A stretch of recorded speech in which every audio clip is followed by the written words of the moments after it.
Boa noite a todos. Boa noite, sejam bem-vindos. Mais uma roda começando. Quero cumprimentá-los em nome da PUC, do CCE PUC Rio. Quero agradecer ao Rodrigo, que está aqui no nosso suporte, a Amanda Pereira, mais uma vez agradecendo os meus convidados, Samuel, Júlio e Patrícia, mas principalmente todos vocês que batem esse ponto às segundas-feiras para poder dialogar, conversar, perguntar, ensinar, porque nós estamos aqui para uma troca, não é? E hoje, em especial, vamos falar sobre Narciso e suas lendas psicopatológicas. Na obra, bom, eu quero iniciar falando a vocês o seguinte.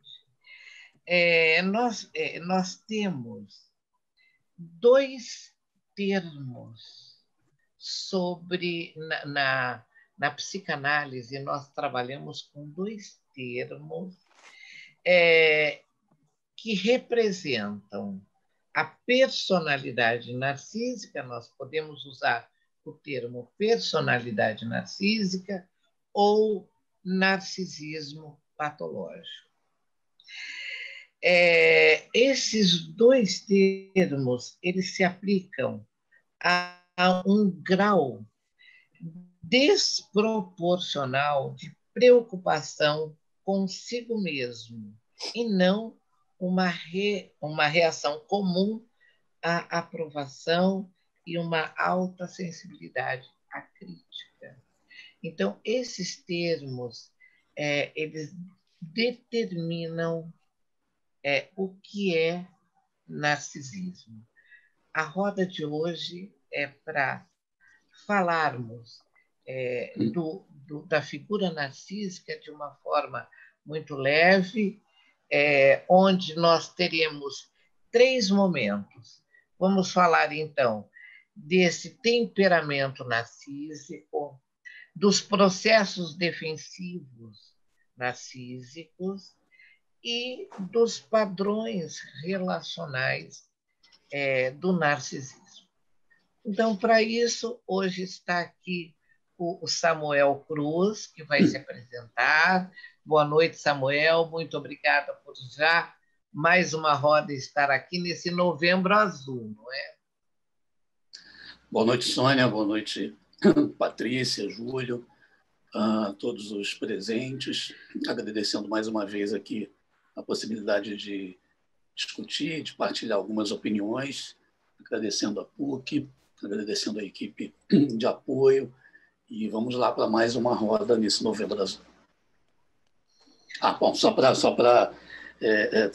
enfim, eu sou psicanalista da Associação Psicanalítica do Município do Rio. E a Patrícia, não é, que está aqui também, e que vai dar o seu boa noite. Patrícia, seja bem-vinda. Boa noite e fique à vontade para se apresentar. Olá, boa noite a todos, mais uma vez. Já foram muitas. Vamos esperar que a gente tenha uma boa roda hoje para falar um pouco dos transtornos narcísicos. Também sou psicanalista e boa noite, estou aqui de novo com vocês, que eu adoro, nessas segundas-feiras. E, para começar, então, essa roda, eu peço para o Júlio se apresentar e já começar a falar de Narciso, já que o Júlio, apesar de não ser da área da psicologia, ele defendeu uma tese de doutorado sobre narcisismo. Então, o Júlio tem muita coisa para falar. Seja bem-vindo, Júlio, uma boa noite. Oi, Sônia, boa noite, obrigado. Boa noite, Samuel, boa noite, Patrícia, boa noite a todo mundo. agradecer a presença de alguns amigos aí também muito importantes. Agradecer novamente também a PUC por esse espaço sensacional da gente poder se encontrar às segundas-feiras, bater esse papo gostoso, aprender mais ainda entre nós todos mesmos. Bom, como a Sônia falou, eu não sou psicanalista, né? Eu sou um intruso no tema. É até curioso porque eu tive que conversar com o meu orientador do doutorado, de que muita gente da nossa turma, né, Sônia, me questionava por que eu estava falando sobre um tema de psicanálise ao invés de psicologia social, já que a minha tese é sobre psicologia social. Então, eu tive que construir um capítulo inteiro reforçando tudo aquilo que eu queria defender. Ou seja, porque quando Freud desenvolveu o conceito de narcisismo há alguns, acho que 105 anos atrás já, claro que ele foi criticado, é claro que aquele conceito ele foi sendo aproveitado para outras construções de outras teorias também, ou a favor ou contra. E eu me baseei na teoria de Erich Fromm, que é da área de psicologia social, inclusive, falando sobre o narcisismo social. Porque, afinal, nós somos seres sociais, nós vivemos em sociedade, então não temos como escapar disso. Mas o que me levou, na verdade, a buscar estudar a questão do narcisismo? Bom, a minha tese foi sobre o comportamento do consumidor masculino de marcas de moda frente ao mito de Narciso. Mas a gente sabe que para desenvolver uma tese doutoral precisa de uma originalidade. E onde eu fui buscar? Eu estava perdido, andando sem direção, e o que eu ia usar, na verdade, para garantir a originalidade da minha tese? Estava dirigindo quando ouvi a música Sampa. Narciso acha feio o que não é espelho. Pronto. Este foi o ponto de partida para, de fato, construir meu projeto de tese no doutorado. Eu comecei a lembrar algumas coisas de quando a gente era jovenzinho, criança, adolescente, ouve a palavra narcisista, a gente pensa muito de quê? A pessoa narcisista é aquela que se preocupa muito com a sua beleza, com a sua aparência. Eu, então, levei isso para a minha tese. Porque quando a gente vai estudar, na verdade, narcisismo, a gente vê que vai muito além disso. Na verdade, isso é uma pequeníssima ponta. Então, vamos buscar o que diz a lenda de Narciso. Era um jovem, belo, serelepe, passeando pela floresta encantada, quando, de repente, ele se debruçou sobre um lago e viu seu reflexo aí refletido e se encantou, se namorou, se apaixonou. Você pode buscar e vai sempre encontrar essas mesmas narrativas. Então, o que acontece? Narciso se apaixonou por ele. Narciso se apaixonou pelo seu reflexo. Foi aí, então, quando eu comecei a debulhar mais essa lenda e peguei alguns pontos que eu achei que eram interessantes para poder entender o comportamento daqueles sujeitos que eu estava estudando. Quando a gente fala que Narciso se apaixonou por ele mesmo, será que é essa a questão? Vamos pegar etapas diferentes. Por exemplo, qual a relação de Narciso com o espelho? Narciso com o reflexo? Narciso com a imagem? Narciso com o próprio Narciso? Narciso com o outro? Então, eu fui trabalhando ponto a ponto esses elementos da lenda de Narciso. Por exemplo, Narciso e o espelho. Todo narcisista precisa de um objeto onde ele possa ver refletida a sua imagem. Porque, sim, o narcisista quer ver o seu reflexo. Então, Narciso, ele precisa entender, precisa se entender através daquilo que ele vê refletido, que é a sua própria imagem. Então, a gente começa a trabalhar esses três elementos. O espelho, que é o objeto para ele poder se ver refletido. O seu reflexo, aquilo que ele quer identificar como sendo parte dele mesmo. E a própria imagem dele, aquilo que ele vê, aquilo que ele constrói, aquilo que ele entende. Narciso e o outro. A partir do momento que Narciso se envolveu com seu reflexo, com o reflexo de sua própria imagem, e ali ele ficou obcecado, o que ele fez? Ele esqueceu de todo o resto à volta dele. Então, Narciso começa a valorizar o quê? Somente aquilo que ele vê, que é o reflexo da sua própria imagem, deixando o outro de lado. Eu lembro que algumas colegas nossas, Sônia, me advertiram, que são psicanalistas também, né? Júlio, Narciso é o princípio do ego. Então, a gente pode até fazer essa construçãozinha. Quando a pessoa narcisista se ocupa demais com o reflexo da sua própria imagem, você percebe, então, a construção do egocentrismo. Quando ele supervaloriza esta relação, você tem o que? Possivelmente a arrogância e a soberba. Por quê? O narcisista ele tem uma imagem grandiosa de si mesmo. Ele tem uma imagem inflada de si mesmo. Ele se supervaloriza, principalmente em detrimento ao outro.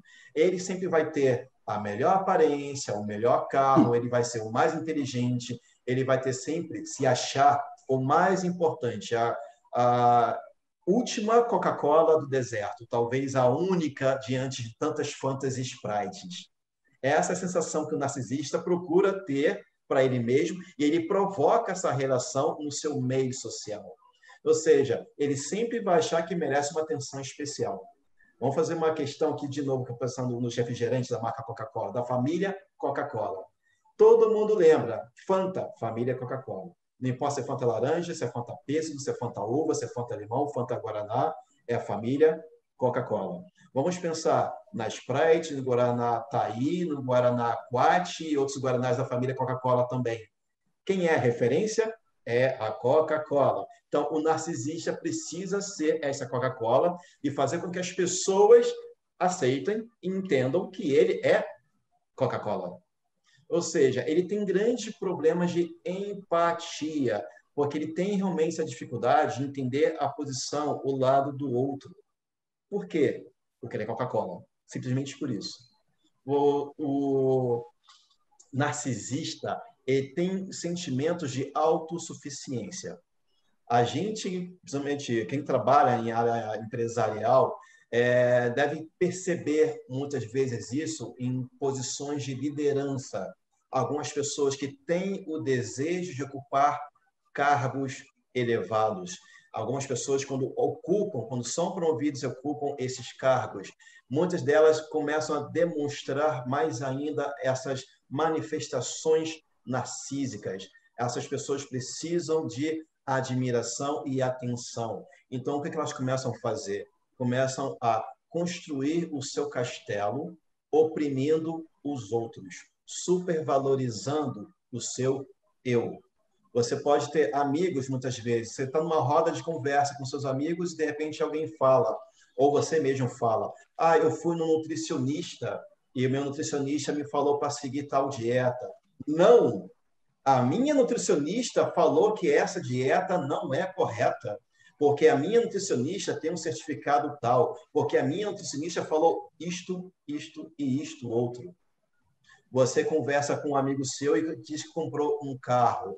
Não, mas o meu carro, ele faz isso, ele faz tantos quilômetros por hora. Meu carro, ele consome bem menos que o seu, porque o meu carro eu comprei na loja tal, porque eu paguei X no meu carro. Vocês percebem? Digamos o seguinte, você acabou de chegar de viagem de Nova York e foi comentar com uma amiga sua. E a sua amiga, não, mas você não foi em Nova York na mesma época que eu fui. Você assistiu a peça musical tal, porque eu assisti, mas você não assistiu. E a pessoa nem sabe que você também assistiu. Ou seja, ela cria esse teatro, esse cenário todo, para poder mostrar o quê? O seu ego inflado e que ela tem uma posição, ou pelo menos ela acredita que tem uma posição superior à sua. Ela mostra um nível de competitividade que você não está competindo, mas você percebe que ela tem necessidade de competir com você para poder mostrar que realmente ela se acha superior. E aproveitando esse momento que então lançar uma pergunta para Patrícia. Patrícia, segundo Freud, o pai do conceito de narcisismo, isso é uma doença? Narcisista, ele é uma pessoa doente? Pergunta difícil, né? Vamos construí-la, eu acho melhor. Você falando aí, eu me lembrei aqui de outras rodas, onde a gente também falou sobre depressão, lembra disso, né? Acho que no Setembro Amarelo. E de uma construção, num certo sentido, que falava justamente esse oposto aí, vamos dizer assim, né? Nem desejo tanto falar em termos opostos, mas onde a gente falava que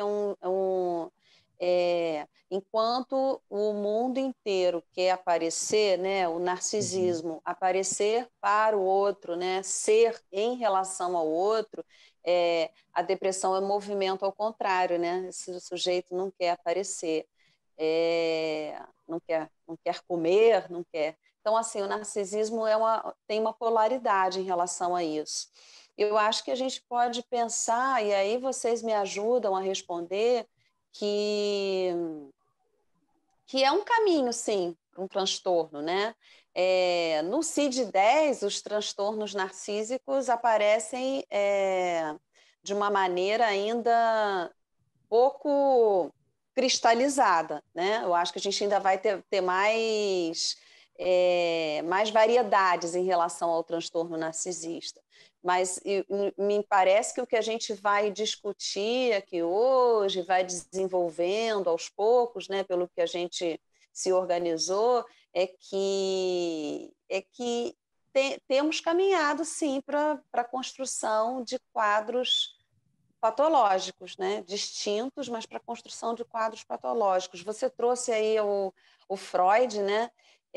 Achei até que você ia me perguntar o que é o narcisismo, eu ia te responder, mas você já respondeu, né? O que é o narcisismo.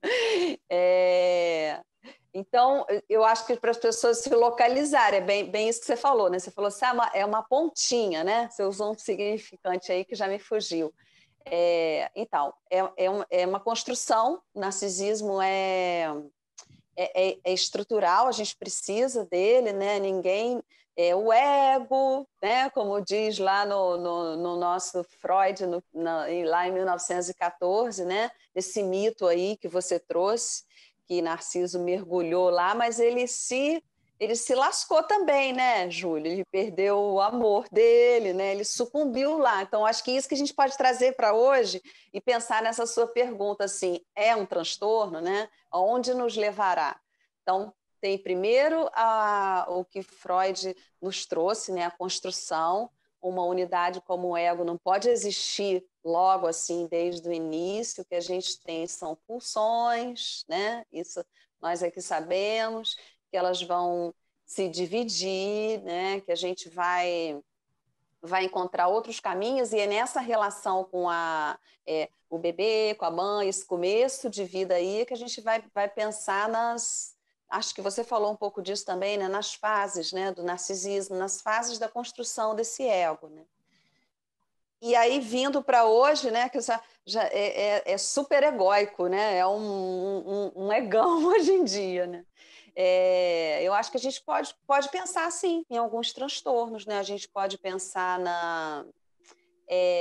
nas explosões aí psicossomáticas que acontecem hoje em dia com as pessoas. Então, assim, está todo mundo aparentemente bem, né? Mas, na verdade, tem algumas coisas aí acontecendo, né? Nas várias adicções, no lugar que se tomou a droga, para algumas pessoas, para muitas pessoas hoje em dia, né? A droga, a bebida, os transtornos borderline também. Depois eu posso ir falando um pouquinho mais, mas só para responder essa primeira pergunta, senão a gente acaba falando de um monte de coisa. Vamos devagar, né? Sim, construindo. Mas, sintetizando, não é, a pergunta do Júlio, é uma patologia, sim, né, Patrícia? E o fundo dela, a origem dela é estrutural, né? Então, nós temos que pensar nesse bebê, não é? Esse bebê que nasce e começa a ser o centro do universo da família e que vai tomando a função de rei, vai criando um superego onde aos 7, 8, 9 anos ele continua sendo esse rei, esse belo, essa criança maravilhosa que tudo sabe, que tudo fala, não é? Lembrando então que a família ela vai construindo muitos narcísicos, né? Então temos que tomar uma atenção muito grande, temos que ter uma atenção muito grande, e eu vejo hoje na clínica, não é? Os pais com uma demanda muito grande. O que eu faço com essa criança? Eu não sei como educar meus filhos, mas como é que você começou a tratar esta criança? Quais foram os seus desejos projetados nessa criança? Então, por aí é que nós temos que pensar a questão do próprio narcisismo. Tá? E lembrando que é uma patologia, sim. Tá? Júlio, parece que o Samuel está querendo falar, ou você vai fazer uma perguntinha para ele? É até bem curioso que você colocou, porque não tem como a gente não pensar nisso, né? Porque quando a gente tem um bebê, um filho, a gente quer criar com todo o amor, a gente acaba criando reizinhos e rainhazinhas também, né? E acabando incentivando, talvez, o ego narcísico. E aí eu queria ver com o Samuel. Todo mundo é narcisista de certa forma, Samuel? Ou é uma questão de ter uma atitude narcisista? Seria normal, natural isso? Bom, vamos lá. Depois que vocês já falaram quase tudo, né? Então, não falamos nada. Vamos tentar. Não, sim, mas caracterizar. Não, agora você tempera, agora você tempera. Agora você bota o tempero, Vamos lá. Todos nós temos, é claro, e precisamos ter atitudes, chamar de atitudes narcísicas. Todos nós passamos por um narcisismo primário, né? Já buscando aí o Freud. O que é importante a gente destacar foi o que a Sônia começou falando, que nós não caracterizamos como um transtorno necessariamente a autoestima elevada ou a vaidade, etc. Não é disso que se trata. Quando a gente fala de transtorno de personalidade narcisista, nós estamos aí caracterizando o excesso, né? O excesso que gera uma disfunção. Portanto, todos nós temos características narcisistas, e acho bom que tenhamos, né? Porque senão também caímos no extremo oposto. Mas é claro que os excessos fazem com que as pessoas que tenham esses transtornos sejam pessoas mais tóxicas, né? Sejam pessoas mais complexas para você lidar, sejam pessoas que representam, a meu ver, um desafio muito grande para o analista, por conta da quase impossibilidade de transferência ou de uma transferência muito complexa, que não passaria aí pela questão, vou resumir aqui, pela questão fálica, genital, digamos assim, alguma coisa nesse sentido. Mas são pessoas que, também como foi falado, carecem de uma coisa que é fundamental para as relações humanas, que é a capacidade de empatia. Então, quando você não tem condição de desenvolver empatia, fica muito difícil, você, obviamente, não se coloca no lugar do outro e a sua posição passa a ser sempre autorreferente, né? Ou seja, o narcisista, ele, como destacou o Júlio pela Linda, né? Ele se olha na água e vê ali o espelho, ele só reconhece a si mesmo. Isso também vamos colocar aí uma gradação.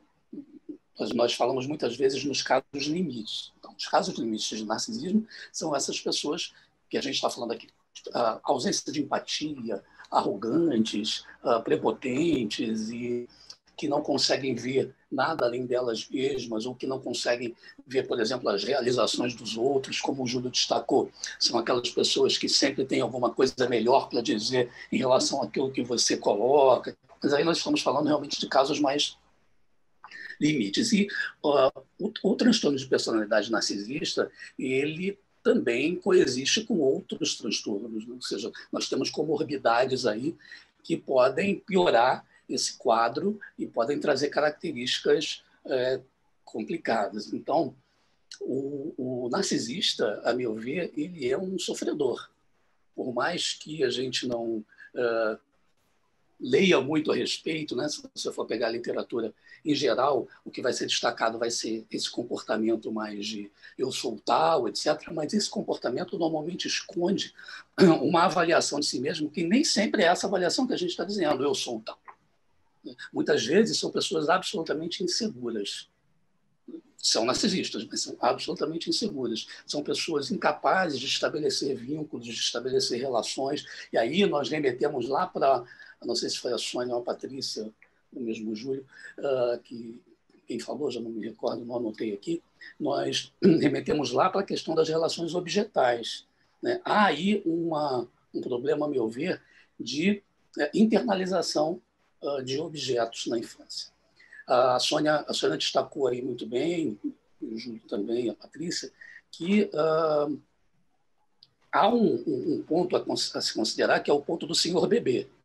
Né? O senhor bebê começa lá como o super centro das atenções e há uma possível patologização dessa relação quando há uma superestimação da relação familiar com o bebê. Então, muitas vezes a gente, no sentido de que a pessoa tenha uma autoestima razoável, começa a promover tanto essa autoestima que ela exacerba o nível do razoável. Né? Agora, o narcisista não vem só por aí. Né? Há alguma discussão se há alguma carga hereditária, há alguns estudos sobre a possibilidade de que famílias que tenham casos de pessoas com transtorno de personalidade narcisista tenham maior probabilidade de desenvolver outras personalidades narcisistas, mas essa questão não vem só pelo inflar do ego, vem também, muitas vezes, por exemplo, crianças que sofrem abusos, crianças que são humilhadas, etc. Então, é complicada a questão.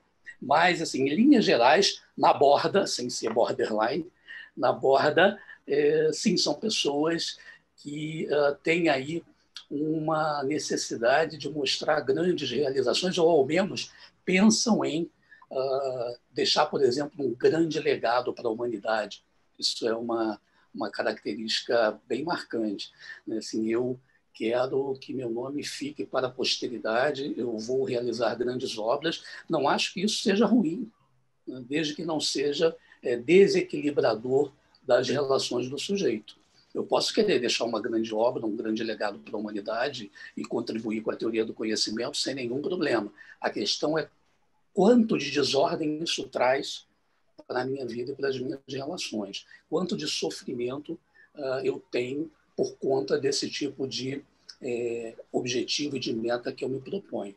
Então, assim, sintetizando, Júlio, todos nós temos, sim, atitudes narcisistas, todos nós temos comportamentos narcisistas, e esses comportamentos nem sempre são patológicos, né? Muitas vezes eles são desejáveis e necessários. Agora, quando são patológicos, normalmente o que nós vemos são essas características já muito conhecidas, né? Narciso acha feio que não é espelho, mas também indivíduos extremamente controladores, indivíduos com uma arrogância em relação àquilo que pensam, em relação àquilo que sentem, e que normalmente não abrem para outras possibilidades de pensamento.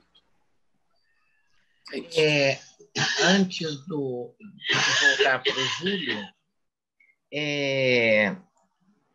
Freud, em 1914, ele fala do narcisismo normal e patológico. Então, essa fala do Samuel é muito interessante, porque vem exatamente nessa linha freudiana, de que é bom e é necessário, em algumas vezes, ser narciso. Não é? Nós precisamos, desde que a gente não vá para os opostos. Não é? E aí já tem uma perguntinha aqui da Júlia Duante, que ela diz: Júlio, o narcisista tem um ego frágil. Sim. O Samuel bem lembrou dessa fragilidade egóica do narcisista. E ela continua: esse ego frágil pode ser compensado pela imagem grandiosa de si? Não sei se o Samuel quer completar. É para Júlia Druante.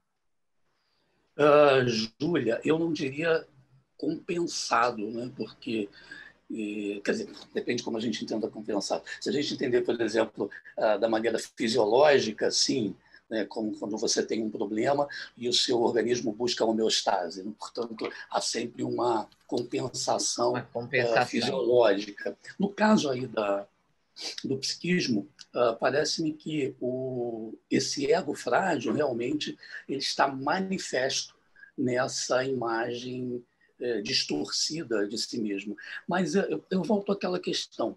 O narcisista sabe quem ele é, em geral. Né? Ele tem uma consciência daquilo por que ele passa. Portanto, ele sabe que é inseguro, ele sabe que o que acha que ele é bom, enfim, ele tem consciência dessas coisas e muitas vezes ele não tem a consciência de que ele tem problemas. Isso. Ou acha que tem algum problema, mas tem sempre aquela ideia, né? Ninguém é bom o suficiente para me tratar, por exemplo. Pode ser também um comportamento narcisista. Agora, então, esse mecanismo de compensação existe, mas ele não, a meu ver, não mascara o autoconhecimento que o narcisista tem de si mesmo. E aí, continuando, não é?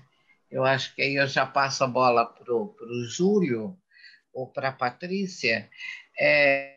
Como diferenciar, Patrícia, acho que é você mesmo, o narcisismo do egocentrismo? Olha, eu vejo assim que a gente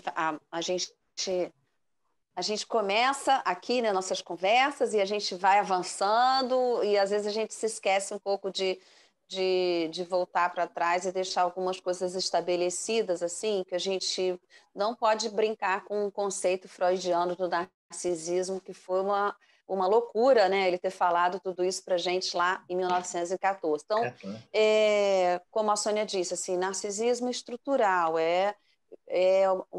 o ego ele não poderia existir logo de cara, né? Nasce um bebê, isso vai sendo construído. Então, para tentar responder essa pergunta, sim, eu estava aqui construindo na minha cabeça uns tópicos assim, usando o conceito freudiano, né? Estou falando de Freud, porque aí tem um monte de teórico também, que tem muita gente que fala muita coisa sobre o narcisismo, e o conceito vai se ampliando, né? Eu não tenho condições de falar sobre tudo, vou ficar só no Freud aqui. Então, o narcisismo, e a gente pensar nessas patologias, principalmente as contemporâneas, a gente vai ver uma relação com o corpo, né? Que a gente falou aqui da criação de um bebê, da criação de uma criança. Então, para eu me construir primeiro, né? Ele fala das fases, né? Para eu me reconhecer primeiro como eu mesmo, eu vou precisar de muita mamãe, muito papai, erotizando meu corpinho, passando a mão em mim, me chamando de vários nomezinhos. E aí o Freud vai delineando, ele trouxe até os tempos, né? O narcisismo primário, Samuel falou, secundário. Tem autores que vão desmembrar ainda um pouco isso, né? Então, assim, é uma vivência psíquica que é fundamental para todos nós. Para a gente pensar o hoje, a gente vai encontrar, então, essas falhas no narcisismo. Acho que o Samuel também trouxe um pouco disso, e, além disso, a gente vai encontrar também uma pós-modernidade completamente transformada, né? Tecnologia, tudo que eu ainda quero falar um pouco hoje, assim, dessas...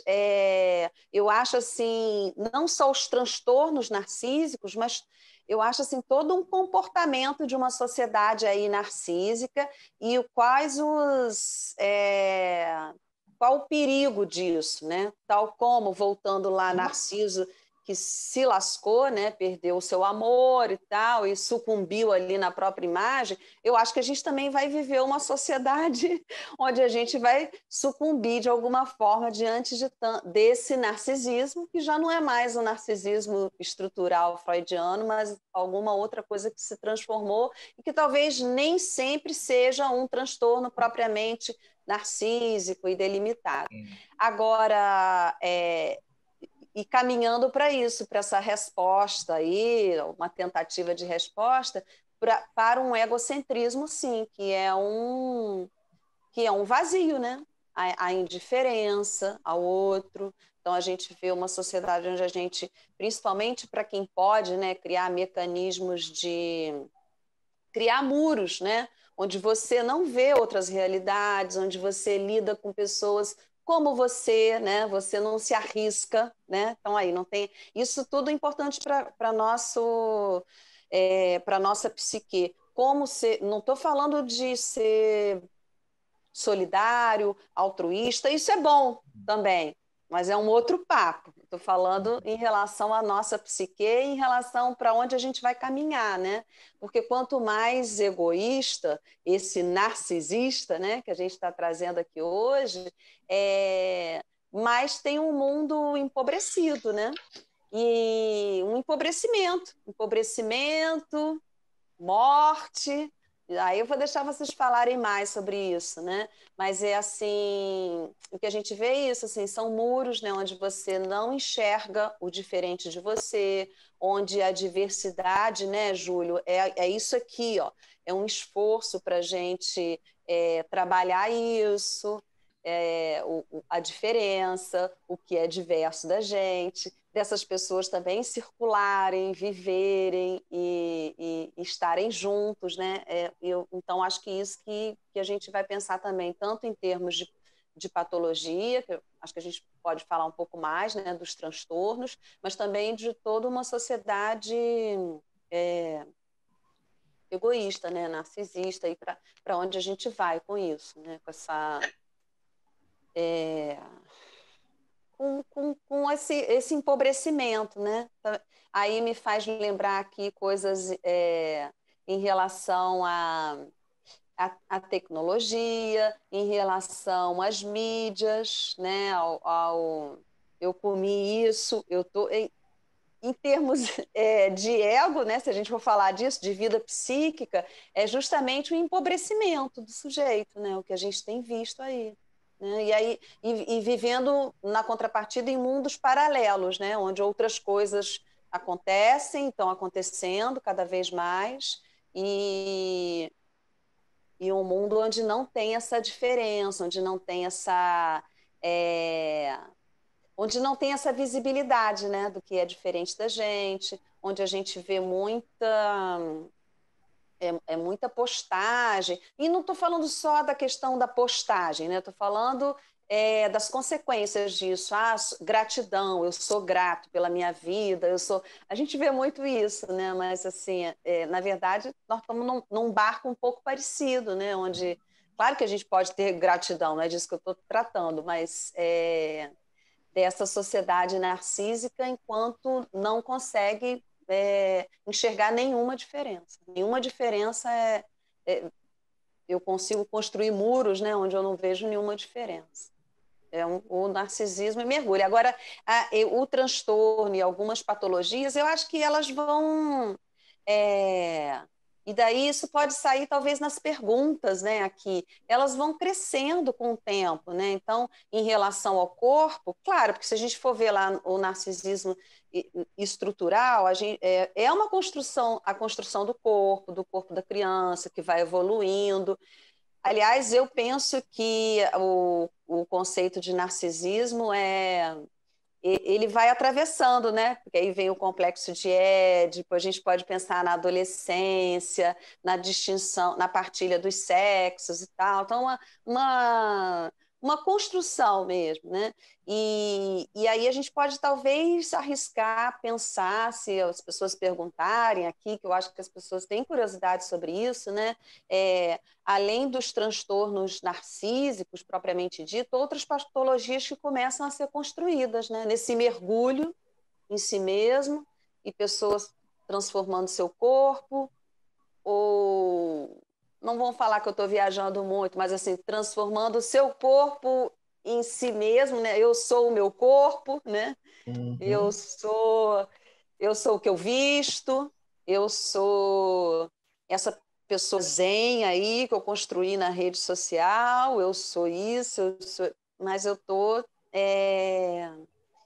sem uma ação com o outro, né? Só aqui comigo mesma. É frágil isso, né? O risco é que isso é frágil. A qualquer momento pode haver uma ruptura aí. Falei demais. Não. Jamais, jamais. Eu, Inclusive, eu lembrei aqui de um autor da década de 70, né, que eu leio muito, o Kim Berg, não sei se vocês conhecem, mas ele fala exatamente dessa perversão, né, do narcísico perverso. Perverso diante da fragilidade dele. Né? Mas, Júlio, toca o bonde. Ô, Júlio, Ah, claro! complementar, já que a Sônia trouxe aí o narciso perverso, o narcísico perverso, né? Vamos falar do narcísico encantador, do narcísico O sedutor, né? sedutor, não é? Eu vou mostrar alguns exemplos, Samuel. Tá, então eu vou deixar para depois. Mas então precisa Não, pode falar. Fazer aqui o gancho com o que a Patrícia disse, né? Quando a Patrícia estava falando, eu estava me lembrando do Bauman e dessa sociedade líquida, né? De uma forma geral. Uma questão aí nessa sociedade, não sei como a gente vai chamar, mas nessa sociedade líquida, sociedade da informação, como vocês quiserem, é que o Narciso, ele, como nós dissemos, né, ele tem uma necessidade de controlar as coisas.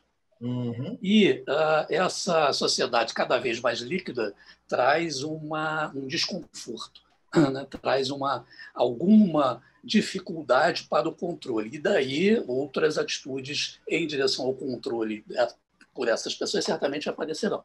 Então, eu entendo que o próprio conceito de narcisismo, ele como a Patrícia trouxe, ele é atualizado, né, ao longo do tempo, até porque os conceitos são dinâmicos. E como nós temos uma sociedade de mutação constante, acho que esse conceito também ele vai sofrer agregações. Por outro lado, aproveitando que o Júlio defendeu aí uma tese na área de consumo, né? O que se nós formos olhar lá, a teoria do consumidor da microeconomia, por exemplo, e aí olhando de um ponto de vista dos economistas ortodoxos, né, clássicos e tal, aquilo que se traz na teoria do consumidor, que é a maximização da utilidade para o consumidor daquilo que ele consome, daquilo que ele compra, da sua cesta de consumos, essa maximização sendo medida aí seja na teoria cardinal, na teoria ordinal, não importa, mas assim, o que está atrás disso é a construção de uma necessidade. Né? E essa construção de necessidade, né, você necessitar daquele produto, para o narcísico, é muito interessante, né? Porque ele é aquele que precisa se destacar. Então, nós temos na base da própria teoria do consumidor uma busca por atingir pontos narcisistas de todos nós, a meu ver. Acho que é bem o por aí Júlio sabe mesmo. bastante disso, né, Júlio? Deixa eu dar até 2 exemplos para vocês de situações que eu acompanhei com algumas pessoas narcisistas em relação até ao consumo mesmo. Eu trabalhei numa empresa onde o filho do dono da empresa ia se casar. Então, aquela preocupação toda, casamento de rico, casamento de gente chique e tudo mais. E eu lembro que um dos profissionais da empresa virou para um outro e perguntou: "Você vai de terno?" "Ah, é claro que eu vou de terno", respondeu o outro. "Poxa, eu estou pensando se eu vou de blazer. Onde é que você vai ver seu terno?" "Ah, claro, eu vou com Armani." Ou seja, ele fez questão de dizer que iria com... Aliás, perdão, ele falou: "Eu vou com um terno que fala italiano." Entendeu? Ou seja, ele fez questão de mostrar para os demais que ele tinha o poder suficiente de ir com um terno Armani para o casamento do filho do dono da empresa. Entende? E esse exemplo que eu dei para vocês da viagem de Nova York aconteceu comigo. Eu tinha acabado de chegar de uma viagem da Europa, fui conversar com uma pessoa que tinha acabado de chegar de uma viagem também de outro país e simplesmente começamos a conversar. Sempre quando eu tentava falar alguma coisa, a pessoa me cortava porque a viagem dela era mais importante que a minha, entende? Ou seja, como o Samuel colocou, essa necessidade de controle, de mostrar que tem superioridade ao outro e às vezes não aceitar que está em pé de igualdade com o outro também. Então são situações do dia a dia. As pessoas são narcisistas? Talvez não. Talvez ela tenha aqueles momentos dela de narcisismo, na verdade. E eu até queria colocar alguns exemplos para vocês aqui. Eu vou compartilhar aqui rapidinho. Na minha tese, eu trabalhei com alguns personagens da ficção, tá? E vou mostrar para vocês alguns que eu usei na minha tese e alguns recentes, atuais. A minha tese defendi em 2018. The Boys é uma série de super-heróis que passa na Amazon Prime, tá? E esse é o Capitão Pátria.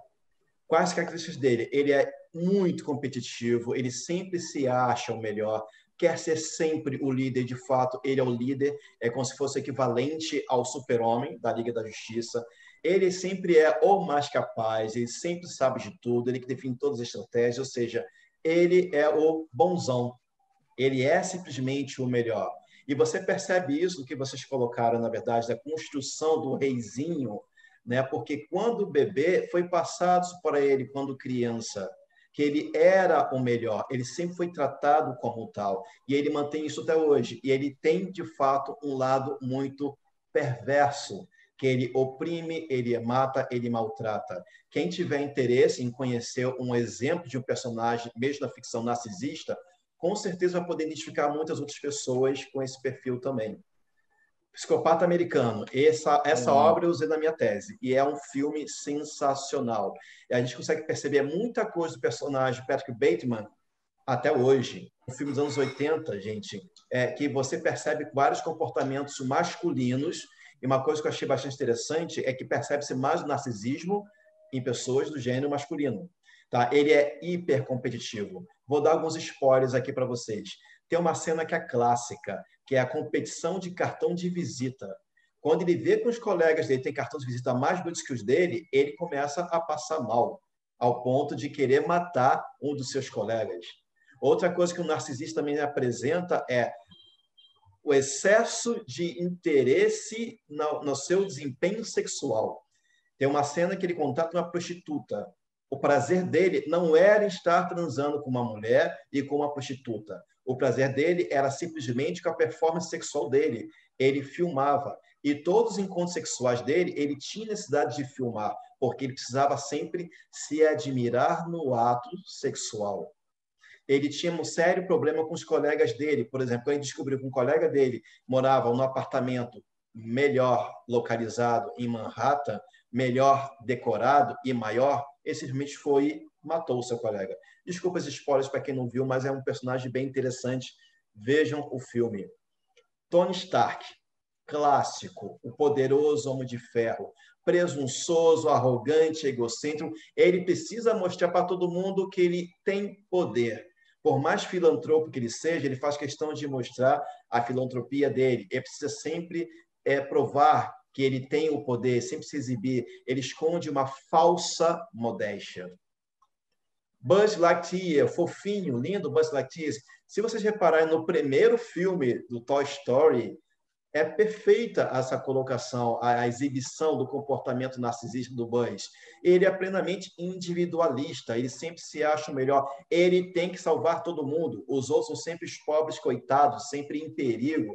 E, embora seja da Patrulha Estelar, ele sempre age sozinho. Ele tem tremenda dificuldade em estar junto com os outros, aceitar que os outros podem se virar e salvar o mundo. Como é que também, ele falava, Júlio?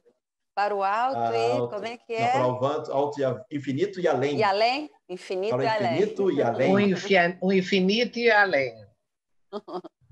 Geoffrey Baratheon, da série Game of Thrones também.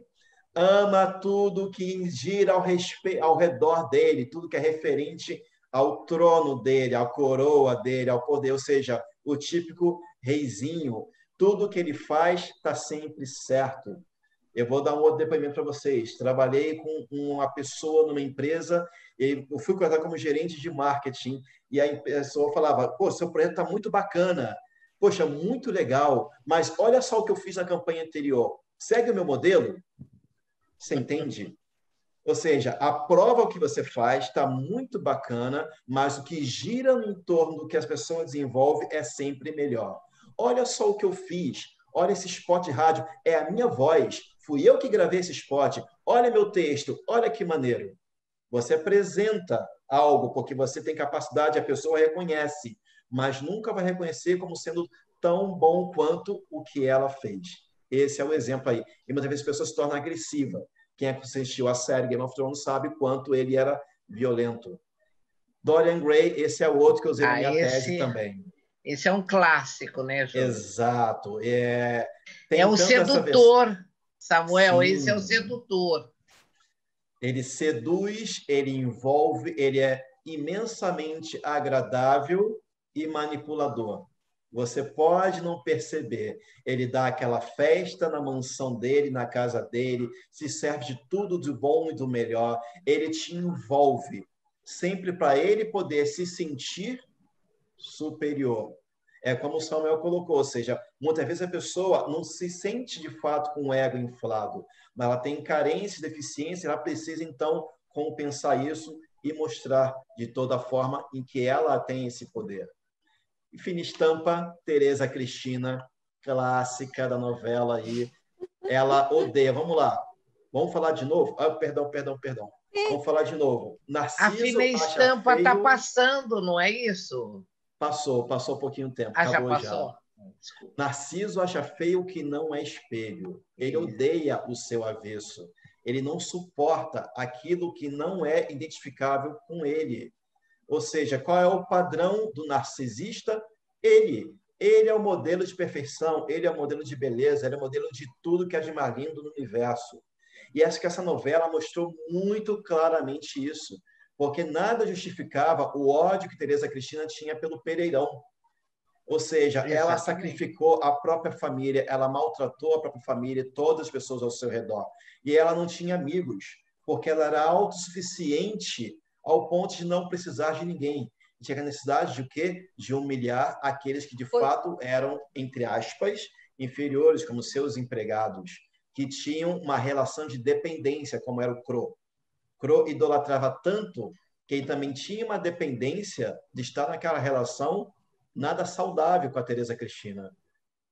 E uma observação aqui, atenção, não é porque nós estamos dando essas características aqui que a gente vai sair apontando narcisista. Vamos deixar isso para os profissionais aí, a Patrícia, o Samuel e a Sônia.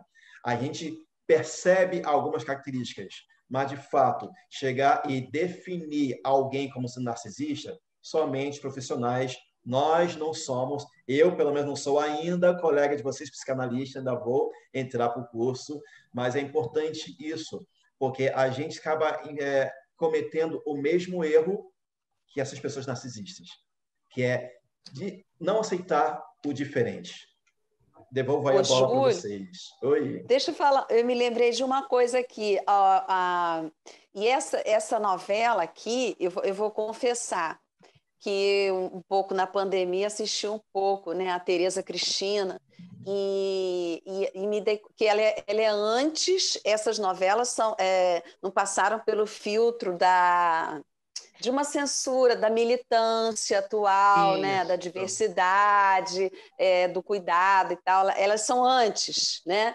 E é engraçado como ela fala tudo que muita gente deve ter vontade de falar, né? Porque ela fala claramente, né? Seu viado, seu isso, seu aquilo outro, passa por um processo antes dessa militância toda. Então é nua e crua, né? A Tereza Cristina nua e crua, assim, eu falo o que eu penso, não penso no que falo. E trazendo todos esses... Sensacional, Júlio.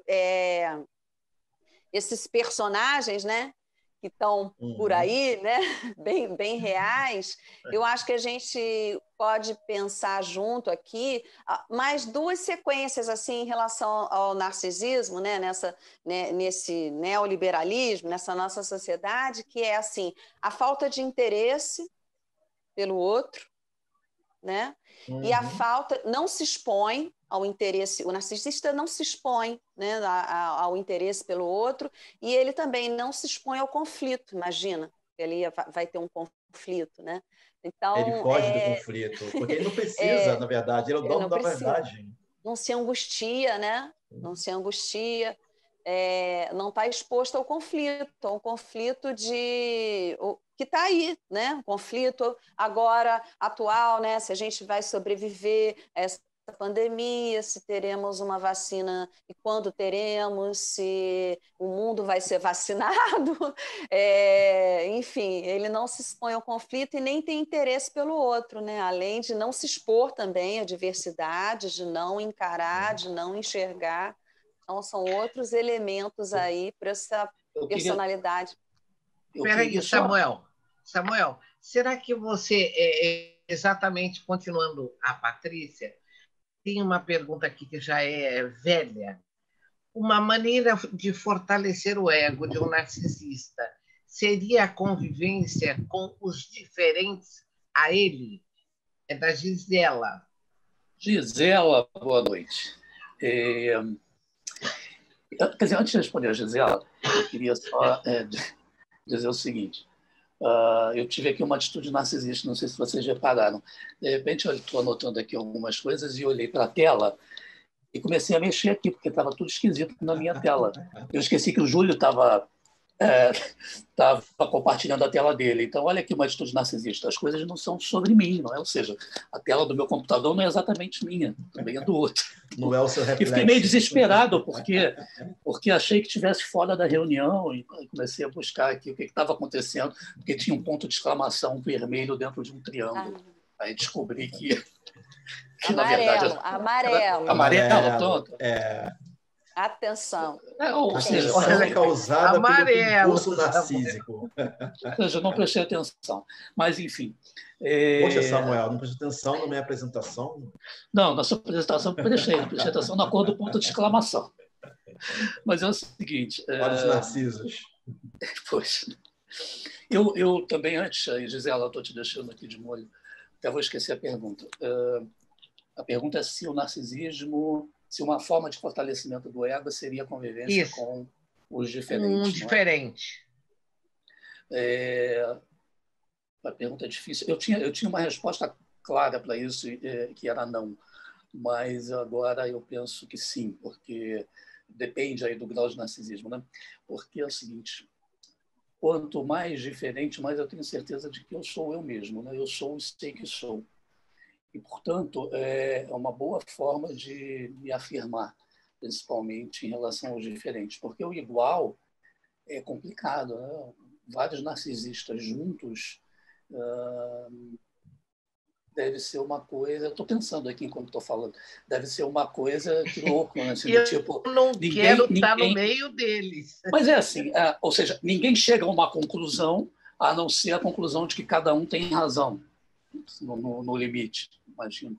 Pode sair briga, pode não sair, mas foge do conflito, portanto não sairá. Mas sim, acho que é uma forma de fortalecimento do ego. E eu até quando o Júlio estava falando aí dos super-heróis, eu me lembrei de, fazendo uma ponte com essa questão da sociedade atual e dessa onda de coaching, por exemplo, né?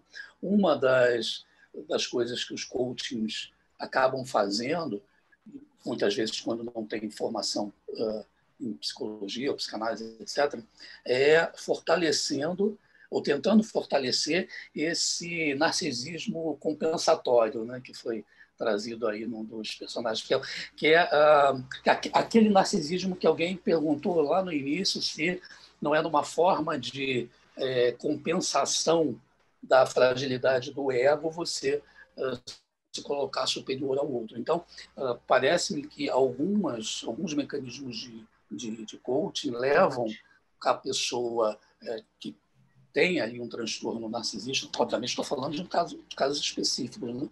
A adotar essa postura compensatória, porque, obviamente, ele tem que se sobressair, ele é o tal, ele né, vai vencer, vai ser o melhor. Então, é mais um elemento aí dessa sociedade competitiva, né? O narcisista é competitivo, o narcisista quer ser sempre o melhor. Eu me lembro sempre de um samba da Portela, depois procurem, um samba muito antigo, chamado Tributo à Vaidade, né?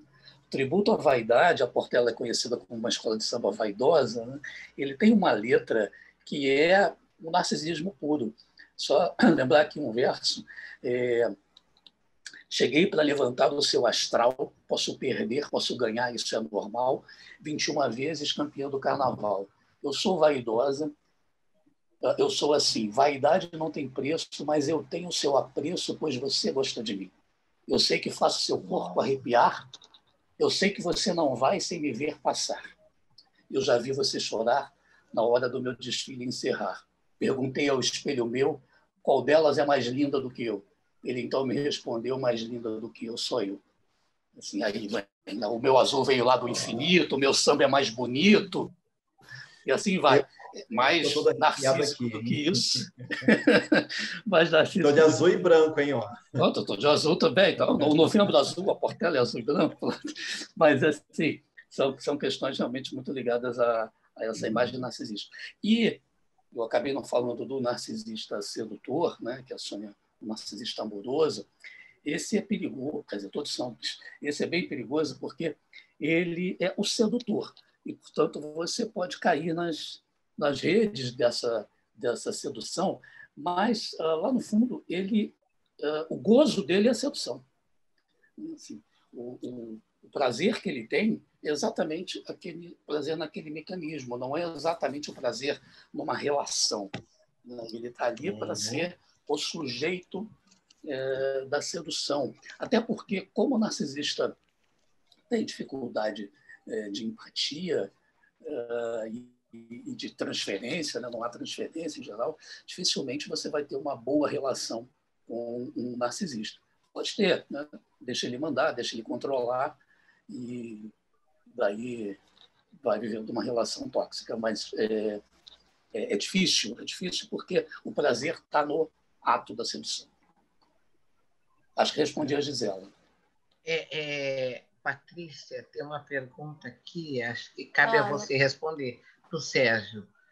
O narcisista, com as suas atitudes, o que ele quer preencher? Na verdade, eu penso assim, vejam se vocês concordam comigo, se a gente... Qual o nome dele? Júlio? Sérgio Esteban. Sérgio, olha, eu penso que quando a gente fala, né, desses elementos de narcisismo, né, na psique, qual a forma de tratamento, já perguntaram aqui agora, concordo com o Samuel, que eu acho que é a diferença mesmo, né? Até se a gente pensar isso dentro da nossa clínica psicanalítica, eu acho que é apontar ou caminhar com esse paciente para que ele enxergue, né, para que ele se exponha, essas coisas que eu estou falando aqui, né, para que ele se exponha à diferença, ao conflito, deixar entrar conflito aí nessa personalidade, diferença, mas o que você traz, faz de novo a pergunta para mim, Sônia. Vou fazer. Ele quer saber o que é que... espera aí. O narcisista, com as suas atitudes, o que ele pretende preencher? Qual seria o impulso que alimenta a sua atitude? Ele pretende preencher mesmo, é uma questão egóica, só que ele não vai preencher nada, né? Nunca! Nunca! E na literatura que a gente vê hoje em dia e na clínica, é isso mesmo, é uma clínica do vazio, né? Isso! Ele nunca vai... ele nunca vai... Os elementos, assim, através da psicanálise, mecanismos de defesa, né? A gente falou, tratou disso um pouco, né? E as pessoas estão começando a perguntar qual a forma de tratamento, que mecanismo de defesa é esse do narcisista, e muito, muito atual isso, assim, eu acho que é a clivagem, né? Essa cisão aí, que acaba ficando tudo muito polarizado, né? Assim, eu sou isso ou eu sou aquilo, né? Eu tô desse lado ou eu tô desse lado. Até representa um pouco o que a gente vive hoje em dia, né? Essa partilha aí, né? Algumas pessoas de um lado e só enxergam esse seu lado, e algumas pessoas de outro lado também só enxergam esse outro lado. Diga, Sônia. Patrícia, ele diz que ele não é psicólogo, né? Então, mas não é essa a questão, né, Sérgio? A Patrícia lembrou bem agora, né? Quando ela fala, né, do momento atual e dessas polaridades, me vem até a garganta aqui, não é? Essas polaridades, hoje, vivendo esse momento político, não é? Então, nós temos aí, não estou falando de partido, não estou falando de ideologia, mas fica muito bem respondido, Sérgio, se você começar a perceber o que nós estamos vivendo na política, não é? Esses estados patológicos de excessos, tá? Então, e excessos que não têm confluência, eles não têm um ponto de confluência. E eu jamais gostaria de analisar um desses políticos, tá? Ou estar numa reunião política com eles, porque eles são os extremos. Não existe, não existe. O vazio deles é deles. Não vai ter compensação. Não haverá. Tá? É a própria clínica do vazio que a Patrícia lembrou muito bem.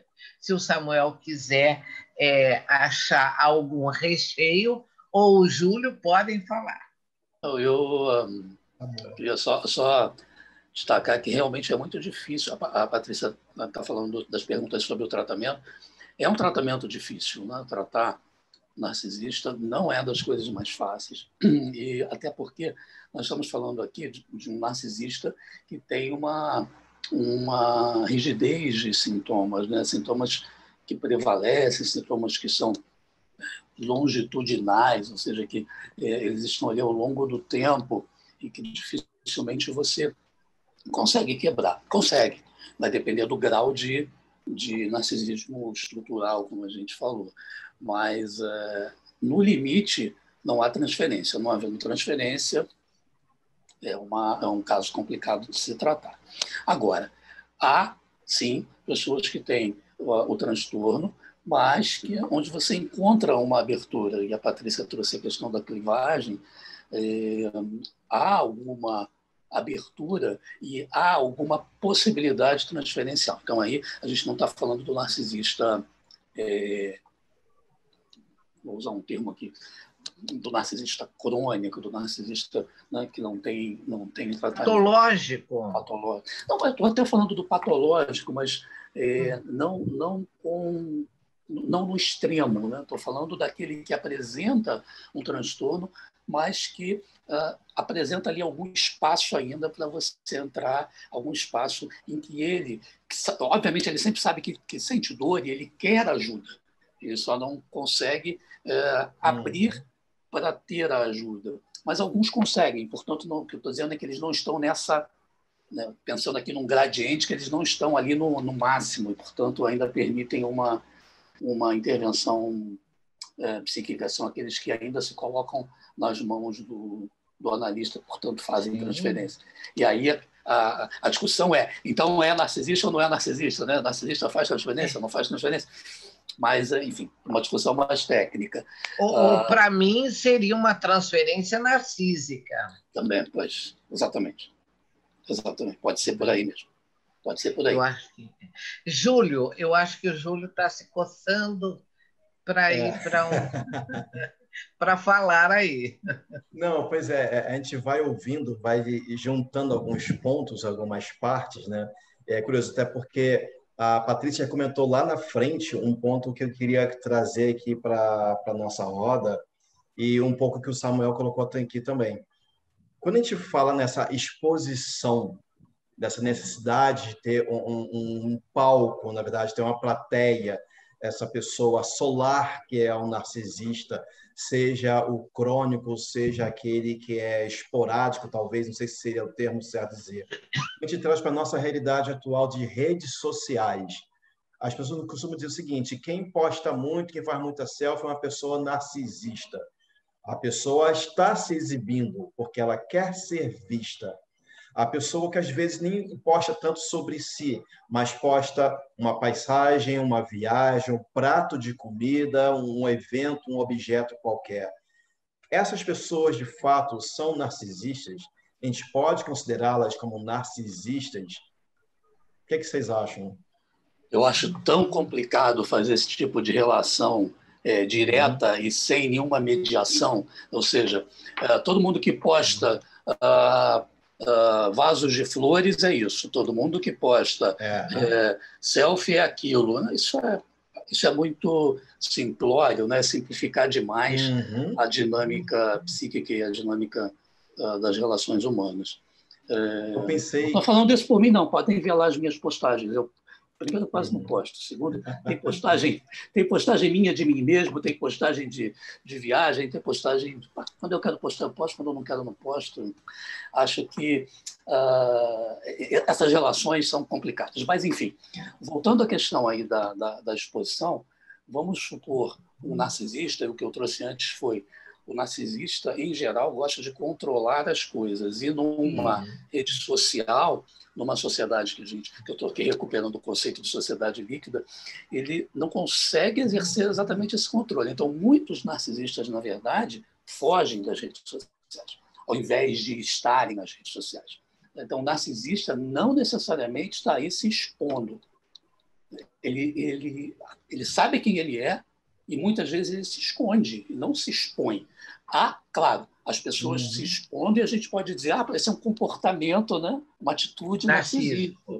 Mas não necessariamente é uma pessoa que tem transtorno narcisista.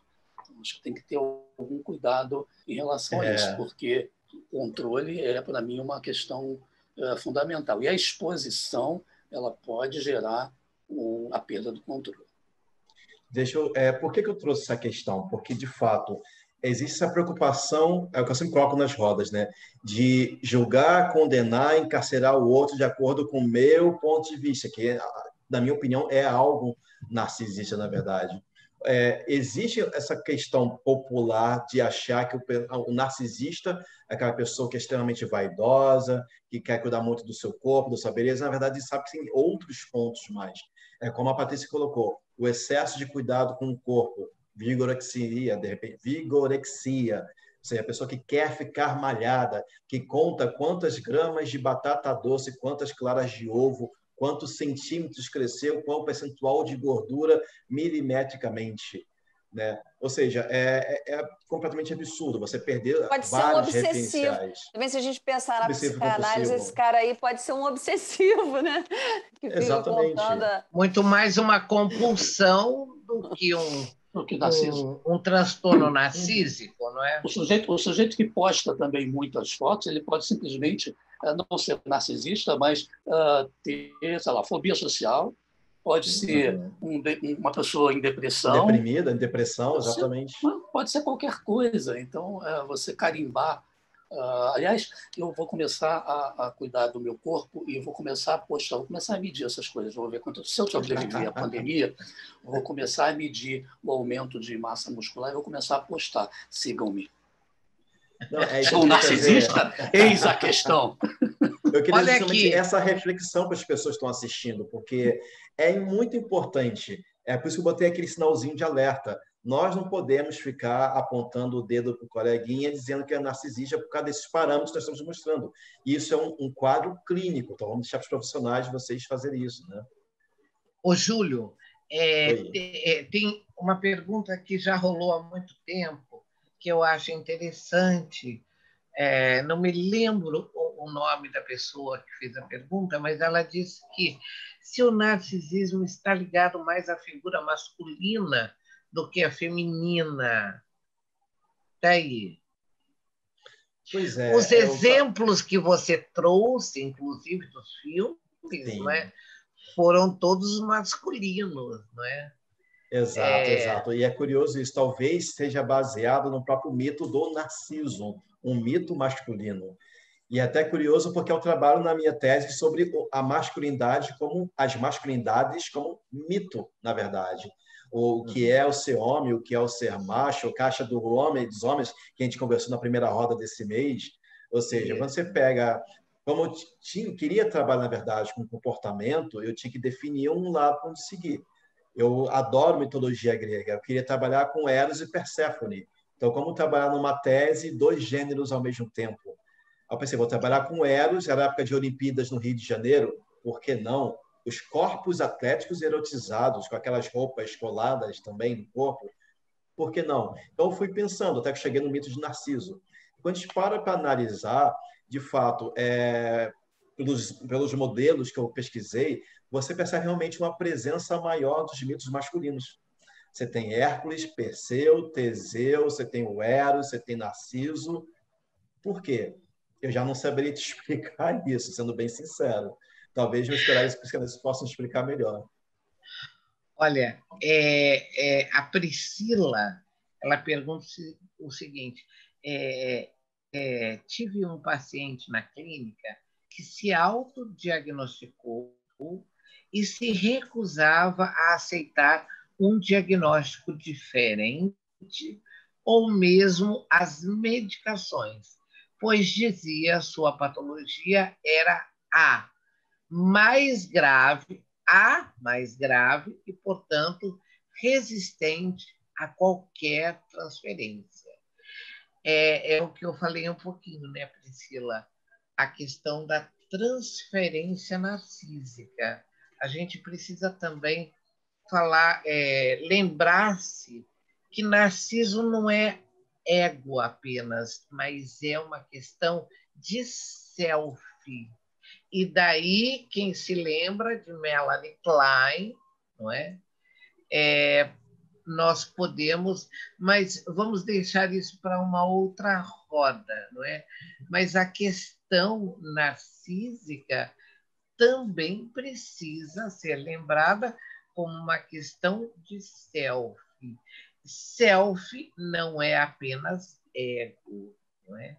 Então, esse seu paciente, Priscila, resistente a qualquer tratamento, eu acredito que você, com o seu manejo analítico, busque aí levantar as questões do self para poder romper com essa estrutura, esse mecanismo de defesa extremamente severo. Não é? Egodistonia, né, Sônia? Quer dizer, a questão do self aí é fundamental, mas promover a egodistonia é fundamental, não é? Se você deixa um paciente egossintônico o tempo todo, ele prevalece, né? Preciso saber manejar essa transferência e essas relações egodistônicas e egossintônicas. Mas aí eu acho que a gente entra em questões muito técnicas. Né? Exatamente. Eu acredito que a gente tenha respondido para a Priscila. A Marcele diz o seguinte: muito interessante ouvir alguns, mas me causa estranheza tom de vozes beirando deboche, achincalhando condições que podem ser patológicas e dignas de respeito e compaixão. Sim, Marcele, eu acredito que nós estamos aqui na melhor das intenções, jamais debochando de patologias tão graves e severas quanto narcísicas, depressivas, jamais. Talvez o nosso tom de voz, e depois eu quero que todo mundo fale um pouquinho sobre isso, não é? É para que a roda fique não muito técnica, não é? Para que a roda chegue a todos vocês. Então, me desculpe se em alguns momentos eu mesma tenha excedido um pouquinho, não é? Mas o nosso objetivo é exatamente esclarecer aquele que não está na universidade, aquele que está aqui para conhecer novos temas, mas eu agradeço muito a sua interferência, tá? Vamos tomar um pouco mais de cuidados, não é? Pode falar, Patrícia. Você está lendo, né? Para a gente tem outra entonação, às vezes a pergunta. Eu acho que a gente, depois do Júlio, trouxe os narcísicos bem clichês mesmo, né? E daí acho que talvez a gente tenha falado nesse tom em relação a isso, né? Eu acho que agora me peguei pensando assim, vamos falar assim, o narcísico que chega ao consultório. Eu não sei se vocês concordam, assim, eu penso que se a gente está pensando assim no empobrecimento, né, do ego, a personalidade narcísica, são pessoas, talvez, que chegam eu acho que o que chega, né, da minha experiência, são as queixas psicossomáticas também, e aí, através do manejo, redirecionar esses casos, né? Acho que chega muitas queixas psicossomáticas.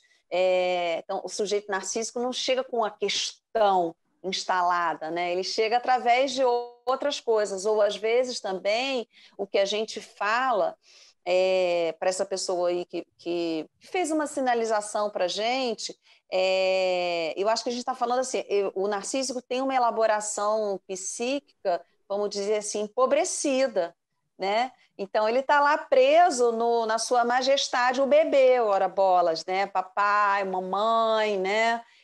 A erotização, daí algumas formas assim muito erotizadas, muito vaidosas, muito sedutoras. Então, talvez esses também cheguem ao consultório quando essa vida aí apresenta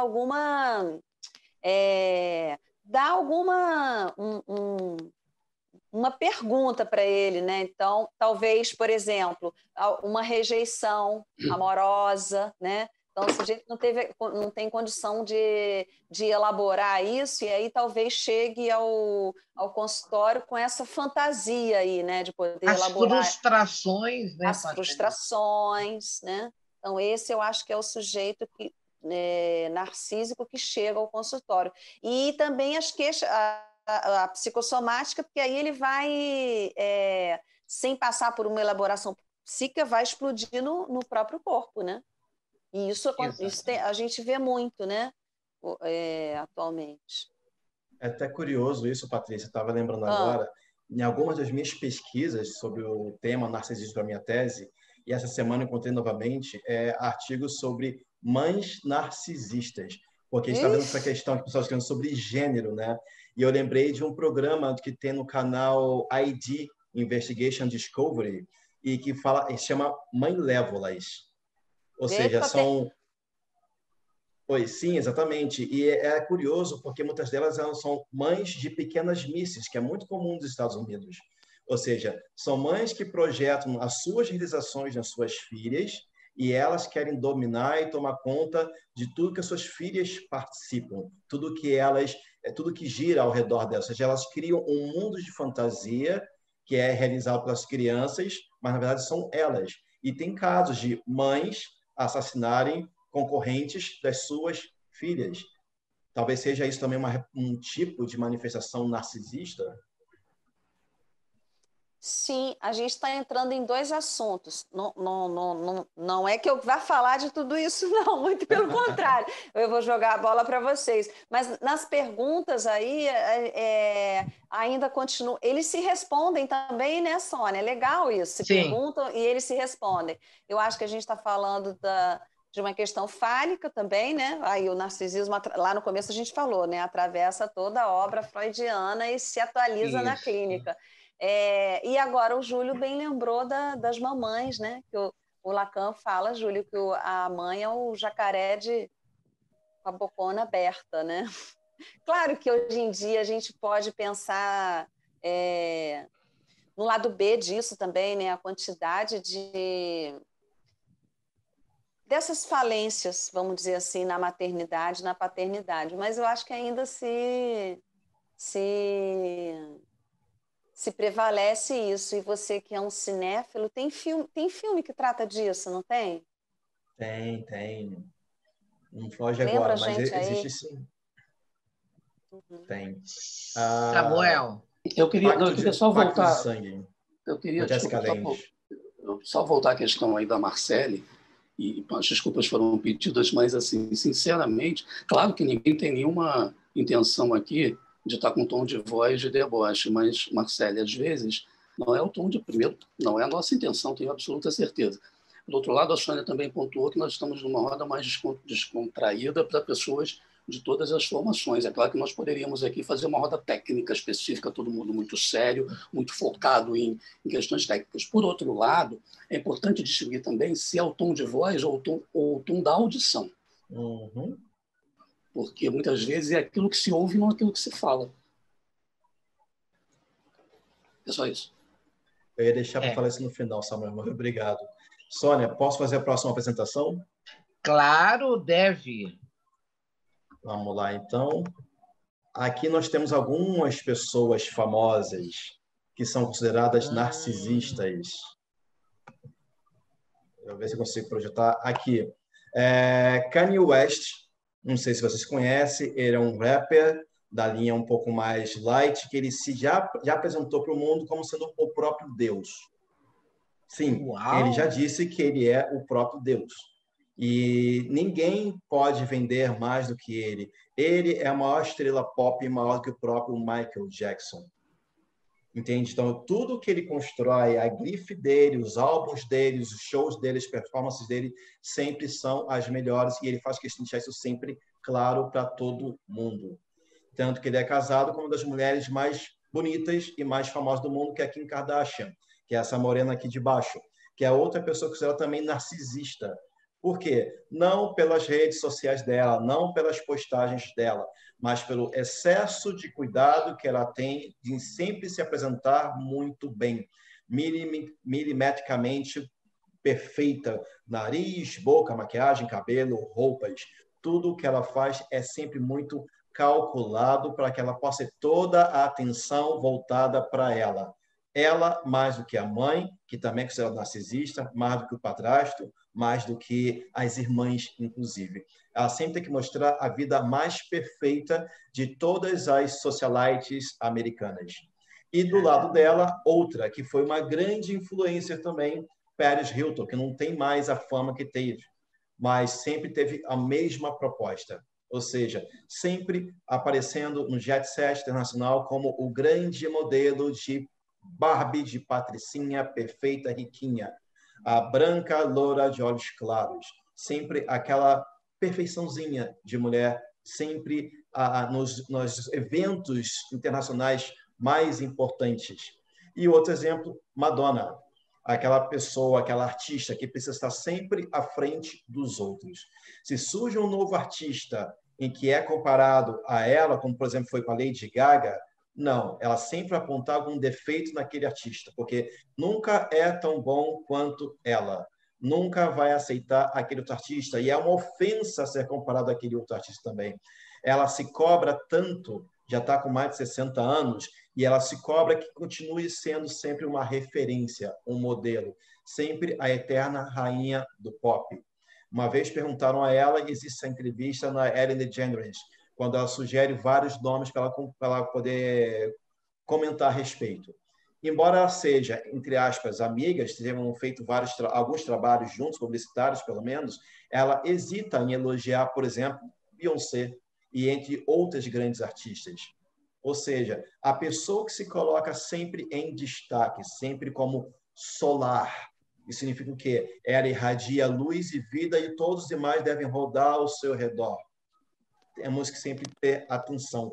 São pessoas que tendem a diminuir os outros, a diminuir os demais e sempre excessivamente competitivos, como Samuel já colocou também. São características. A gente, às vezes, pode estar seguindo um artista desse nas redes sociais. Isso faz de nós um narcisista também? Eu acredito que não. A Patrícia, a Sônia e o Samuel podem falar muito melhor do que isso. E eu queria depois trazer a ideia, da gente conversar a respeito também sobre o narcisismo coletivo. Alguém colocou aqui Mariah Carey também, fundamental Mariah Carey. Ela sempre é a melhor cantora, sempre as melhores entonações. É incrível isso. Acho que todos nós conhecemos pessoas que se manifestam desta maneira. Então, a gente pode tratar esse caso, por exemplo, nós, fãs, quando idolatramos um artista que é considerado de fato narcisista, nós também somos narcisistas? Júlio, pergunta difícil, né? Eu vou apenas pincelar aqui com as coisas que me ocorreram. Duas. Primeiro, alguns desses, como que você gostaria que eu chamasse assim, esses mitos, essas personalidades narcísicas, eu queria te lembrar que alguns sucumbem, né? Ou seja, a gente vê aí eu não sou tão boa quanto você de lembrar de todas essas pessoas, mas eu vou lembrar o nome dela também. Mas você vê que algumas pessoas sucumbem no sentido assim de não sustentar isso, né? Não sustentar esse personagem, vamos dizer assim. Ou distúrbios alimentares, algumas drogas. A gente acompanha isso, a Britney Spears. E tem outras também, tá? Mas alguém lembrou aqui. Então, eu acho que algumas sucumbem a isso, né? Não conseguem sustentar isso. E vamos imaginar esses 4 que você colocou aí, também a que preço, né? Sustentar isso a que preço. E aí você falou se é narcisista ou não. O outro ponto que eu queria tocar aqui, que me veio à cabeça, qual é o talento dessas pessoas, né? De verdade. Então, acho que assim, acaba ficando esquecido que o que tem de mais importante nessas personalidades para nos oferecer, né? A música, o talento, a arte, o que muda a gente, né? Eu acho que a gente admira aquilo que pode mudar a gente. E tem pessoas que não, que se mantêm aí 20, 30 anos, décadas, com essa imagem aí, né, que conseguiram não se sucumbir, mas a gente não sabe qual é o preço disso, mas que, na verdade, não traz traz esse vazio aí, né? Eu arrisco aqui a falar, por exemplo, da Paris Hilton, né? Qual é o talento dela? Como que ela se sustentou, né, esses anos todos.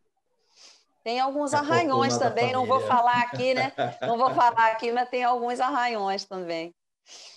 Eu não sei também se muitas dessas pessoas não são marcas construídas, né? E aí também a que preço, é o que a Patrícia está dizendo. Essas pessoas certamente sofrem bastante com isso, mas quando você posiciona, aí, Júlio, fazendo um paralelo, né, com a questão da marca, quando você posiciona essa pessoa marca, digamos assim, como é que essa pessoa se desvencilha disso sem perder tudo aquilo que ela traz a reboque? Então, não sei se a pessoa é narcisista, mas a marca construída, sim. A marca não pode ser, mas assim, o narcisismo está muito mais por trás dessa construção do que na própria manifestação pessoal. Não necessariamente estará, mas assim, o que você faz com uma marca construída, né, que está ali cheia de atributos? Eu não humildemente aqui, assim, eu não sou grande analisadora disso, não, Júlia, mas você foi colocar aí logo a Madonna, né? Ídolo pop aí dos anos 80. Claro que ela tem uma marca, ela traz uma irreverência, naquela época, ela, como mulher também, né? Agora, se a gente for pensar um pouquinho, não sei se vocês concordam, ela vem aí, ao perguntar assim a que preço, né? Ela está sobrevivendo aí, né? Décadas, e ela vem mudando a imagem, né? Ela vem, talvez seja uma tentativa disso, né? De se manter, né? A cabala, isso, ela vem se transformando aí, não sei onde ela Manter-se como vai. uma marca valiosa, né? Pois é. Não Não perder a seria, idolatria, não perder a coroa dela. não seria um movimento de compensação? Estava eu pensando aqui, não é? Outras personagens brasileiras, né? Xuxa, por exemplo, né? Xuxa. Veio agora, não é? Me parece que ela está no movimento compensatório de toda essa produção, né, Samuel? Samuel lembrou bem. Eu me lembro de ter. Eu conheci a Xuxa num curso e ela, durante a apresentação, ela teve um motivo de explosão, onde ela disse que ela era apenas um produto da Marlene Matos. Me lembro como se fosse hoje essa fala, não é? E já faz, acho que uns 17, 18 anos que eu encontrei, não é? A Xuxa. E ela estava já se preparando para ser mãe, né? Então eu vi ali nela, e talvez a gente possa pensar nesses outros ícones que o Júlio trouxe, não é? A Madonna, talvez refazendo todo essa estrutura que foi construída, Samuel lembrou muito bem, né? Essas marcas no movimento de compensação, do tipo mostrando eu não sou isto, não sei, estou divagando. Eu penso também que, fazendo uma ponte com a história do narcisismo lá da criação, enfim, do início do narcisismo na infância, é só a gente pensar também o que acontece com uma criança em que são depositadas todas as expectativas e todas as esperanças, né, de um grande desempenho, de ser o melhor profissional, de ser, enfim, todas essas coisas que acabam gerando uma sobrecarga no indivíduo. Então, esse indivíduo, mais à frente, ele vai se cobrar o tempo inteiro para ser o melhor. Daí nós podemos encontrar traços que nós já destacamos aqui de narcisismo, e esse narcisismo patológico sendo originado lá nas relações parentais. Samuel, até essa colocação sua foi perfeita, o que a gente conversou na nossa roda de conversa sobre a caixa dos homens, ou seja, todo aquele peso, toda aquela pressão que é colocada no menino para que quando ele cresça, ele corresponda às expectativas do que é ser homem, é o provedor, é o dono, chefe da família, é o que provê também a segurança também, é o que tem que ter o melhor carro, que tem que ter o melhor emprego, o melhor salário, ou seja, todo esse peso que vem na caixa dos homens, será que de repente é isso que pode levar a essa maior manifestação do narcisismo no gênero masculino? Sua fala agora, de repente, me remeteu a isso. É uma possibilidade. Eu acho que sim, mas quer dizer, aí a gente está levando muito pela questão do ser homem, né? Sim. Mas sim, pode ser, também estou aqui divagando, como a Sônia falou, pode ser uma das explicações. Só que entendo que essa sobrecarga ela é colocada tanto sobre as costas do menino como da menina. Então, acho que mais à frente, né, você pode ter certamente uma menina que se cobre ao extremo para ser exatamente a imagem daquilo que foi criado de expectativa para ela. Mas, sim, respondendo a sua pergunta, sim. Essa cobrança de ser o melhor, essa competitividade exacerbada que existe, mas não consigo categoricamente afirmar que essa é a grande causa, porque entendo que também existe no lado feminino. Certo. E aí o Júlio fez uma pergunta, se caberia se falar em grupos narcísicos, como é que é? Narcisismo coletivo. Todos nós precisamos de identificação, nós precisamos sempre nos agrupar. Nós temos vários grupos de referência, família, colegas de faculdade, a vizinhança, o que for. Quando a gente fala em narcisismo coletivo, como funciona essa questão? Se tem um grupo de pessoas narcisistas, todos eles são narcisistas? Ou será que, de repente, existe uma relação de simbiose, de dependência entre os membros daquele grupo, onde alguns são narcisistas e outros não? Me vem sempre à lembrança a questão da Teresa Cristina com o Cro. Porque ali é um grupo narcisista, na verdade. Ou seja, existe o sujeito narcisista e aquele outro que, digamos, seja vítima. Será que narcisista também? Até que ponto existe uma coesão nesse grupo? Vamos pensar skinheads, nazistas, neonazistas, grupos extremistas. Será que eles são, de fato, grupos de narcisismo coletivo? E como tratar um grupo desse, por exemplo? Terapia de grupo? Difícil, né? Eu não sei responder, mas eu não consigo ver um grupo, um coletivo de narcisistas. Eu não sei onde isso chega. Como é que se chama isso? Acho que há outros determinantes dessa questão. Agora, como tratar, não mandem para mim. Mandem para a Patrícia ou para a Sônia. Alguém lembrou aqui a torcida grupo do assim, Flamengo.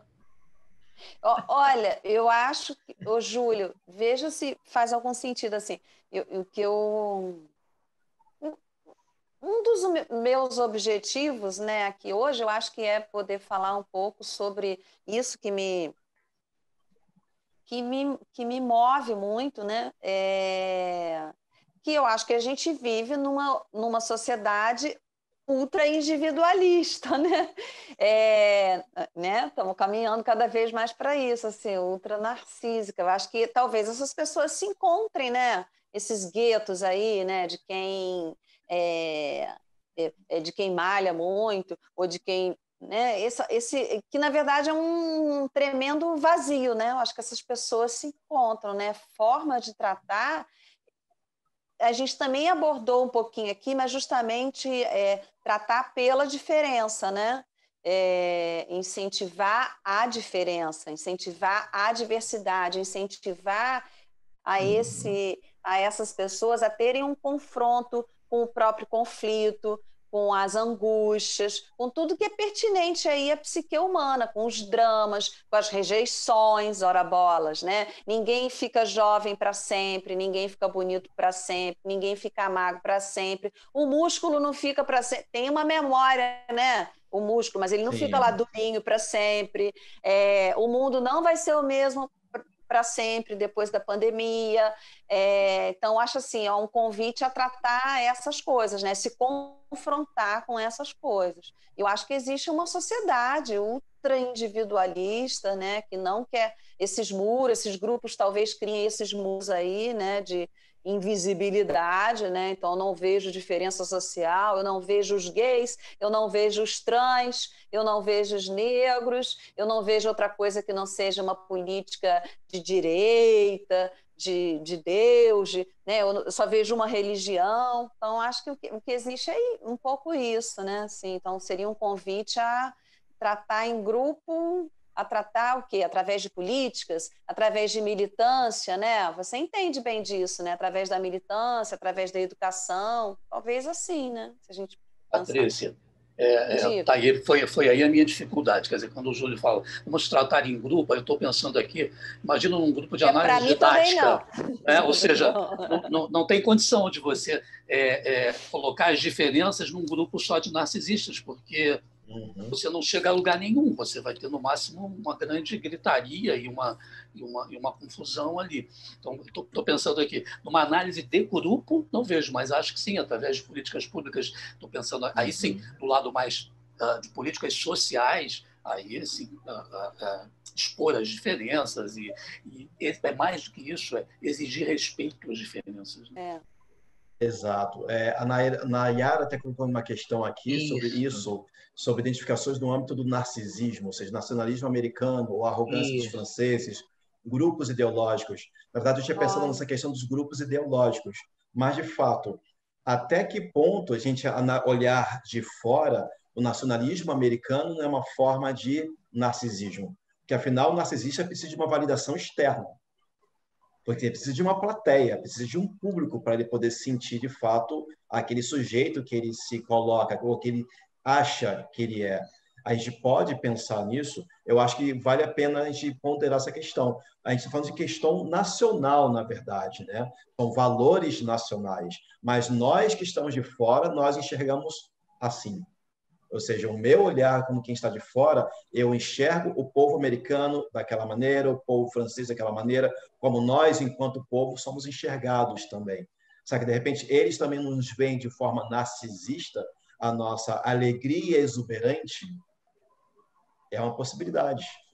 Agora, voltando a essa questão do narcisismo coletivo, se a gente pode pensar, de repente, que é uma crença inflada de determinados grupos.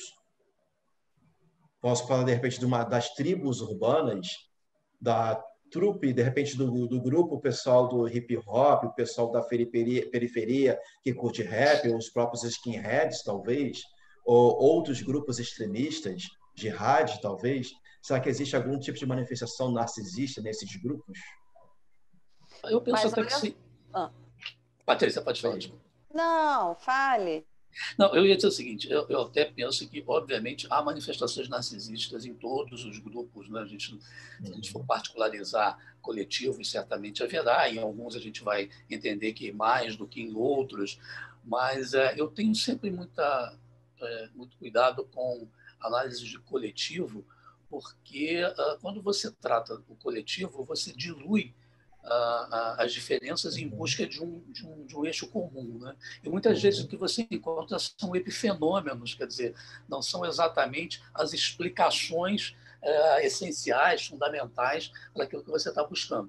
Então, ok, eu acho que o narcisismo é uma categoria analítica para entrar e tentar entender esses grupos.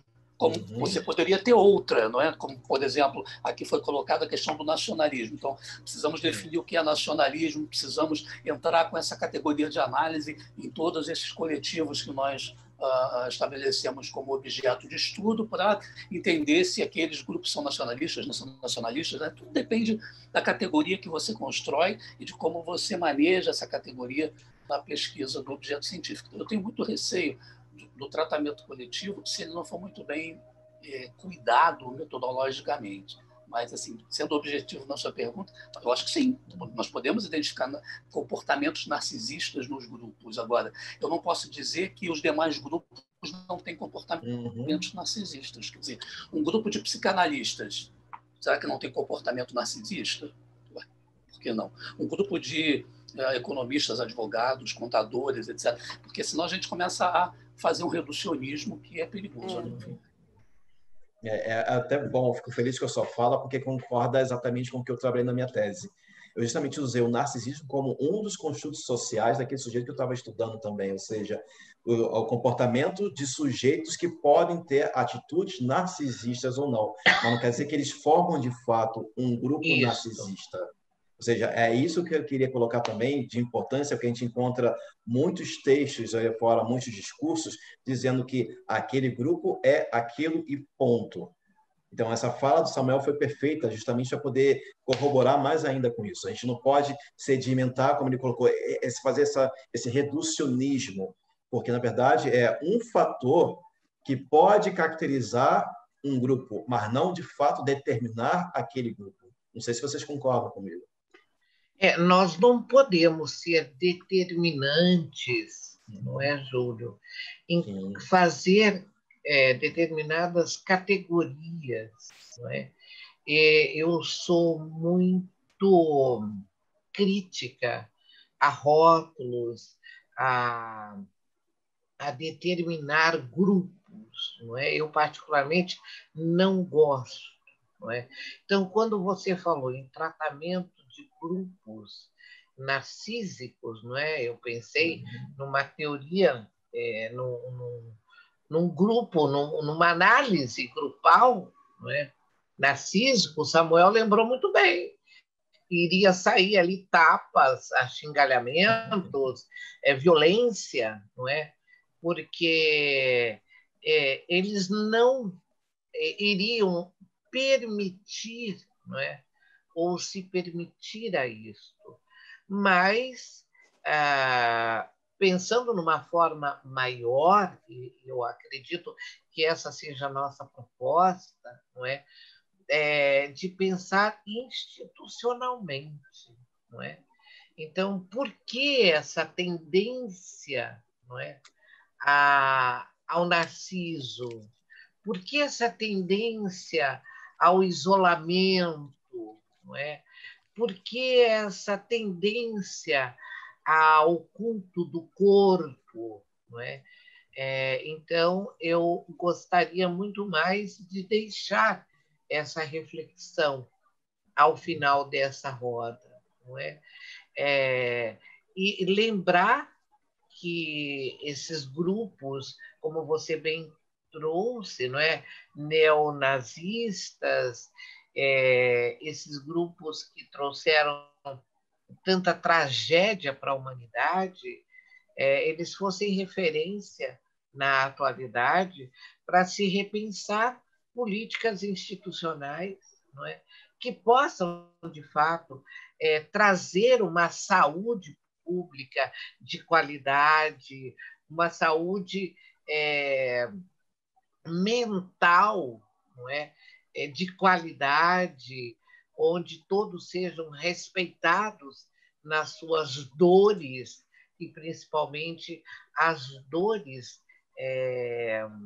da saúde mental, na saúde mental. Não é?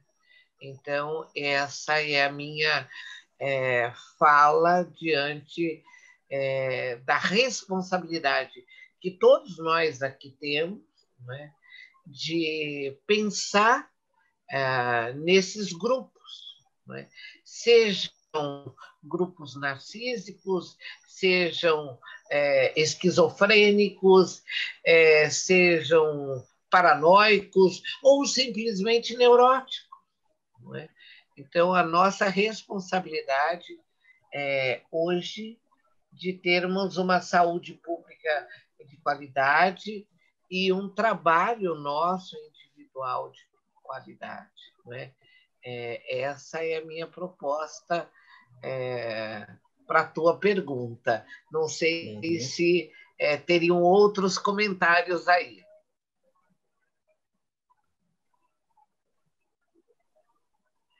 Júlio, Samuel, Patrícia, tá bom? Não, para mim tá bom, para mim tá bom.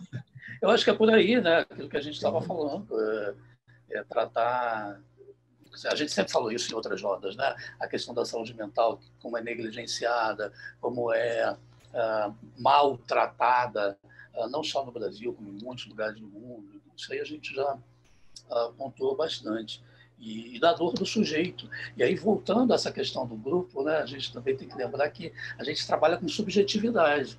E a subjetividade, ela pressupõe a individualidade. Claro que você também trabalha com grupos, né, e vamos levar aí o conceito de subjetividade mais amplo, mas eu sempre prefiro olhar cada indivíduo como um indivíduo, né, com sua história, com as suas dores, com as suas questões, e, portanto, acho que é sempre mais eficaz um trabalho focado e individual. Então, acredito que nós tenhamos respondido as perguntas, não é? Mais uma segunda-feira que cumprimos